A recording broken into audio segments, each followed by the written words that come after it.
அடுத்து நம்ம பார்க்க போகிற வார்த்தைக்கு நிறைய மீனிங் இருக்குங்க. உண்மையிலேயே நிறைய மீனிங் இருக்குது. ரொம்ப சுவாரஸ்யமான வார்த்தை கூட. பார், பிஏஆர், பார்.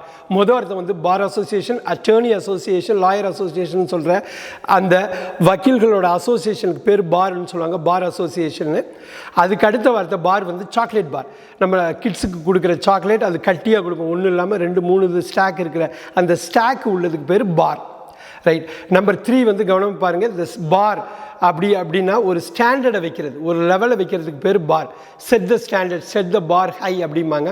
அந்த லெவலை வந்து ஒரு பார், அது வைக்கிற ஸ்டாண்டர்டு வைக்கிறதுக்கு பேர் பார். இந்த 4th மீனிங் வந்து டேட் பார் ஆகிடுச்சும்பாங்க. டேட் கடந்து போயிடுச்சு, டேட் பாஸ் ஆகிடுச்சு, அந்த டேட் தள்ளி போயிடுச்சு, ஆகா டேட் பார் ஆகிடுச்சு, இதுக்கப்புறம் நம்ம அப்ளை பண்ண முடியாதுன்னு சொல்லுவாங்க.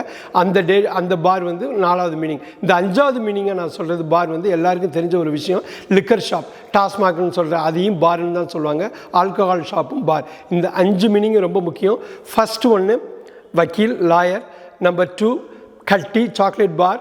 Number 3 standards bar, setting the standards bar. Number 4 date bar ஆயிடுச்சு, கடந்து போய்விட்டது. Number 5 TASMAC shop, bar shop, alcohol shop.